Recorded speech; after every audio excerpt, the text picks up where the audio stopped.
This video explains what are the three branches of government, what are their roles and responsibilities, and how are they connected together and make the rules for the country, by Laibah and Danielle. One of the three branches is the legislative branch. They include the House of Commons and the Senate. Another word for the legislative branch is also Canada's Parliament. The Parliament is the major lawmaking body in Canada's political system for the section of the House of Commons.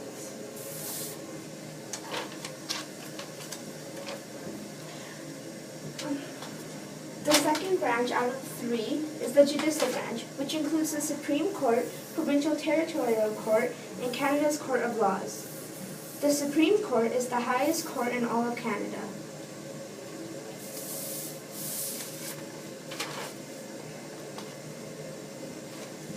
The third branch out of the three branches is the executive branch, which includes the Prime Minister and the Cabinet. Another word for the executive branch is the government.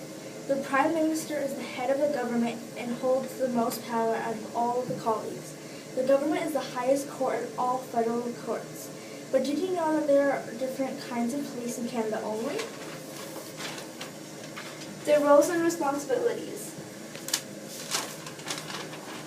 The legislative branch represents rights and interests of the Canadians. The House of Commons members include the members of the Parliament or the MP who are elected, and the members of the Senate who are called senators and are not elected but appointed by the Prime Ministers. The Senate is responsible for bills and making sure people pay them. The whole branch is the lawmaking branch and is appointed by the Senate and elected from the House of the Commons. The judicial branch, on the other hand, is the one who helps laws. It is an independent court and passes the laws onto two other separate branches before the law is put into action.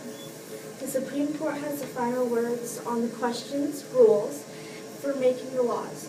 This branch is responsible for making sure rights to Canadians is respected.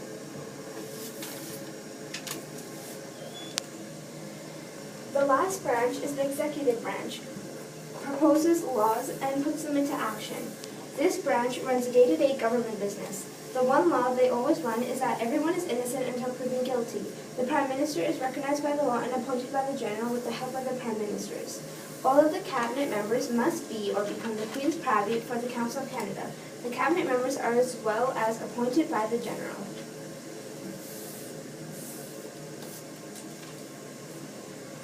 How they are connected. The executive branch works with the legislative branch to examine and improve bills. The legislative branch provides feedback on proposed bills and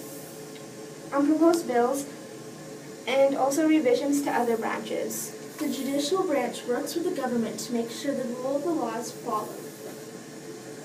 The branches come together, but only for joint sessions, and check on each other in separate ways. But what would happen if the House of Commons never existed? How would Canada react? The end.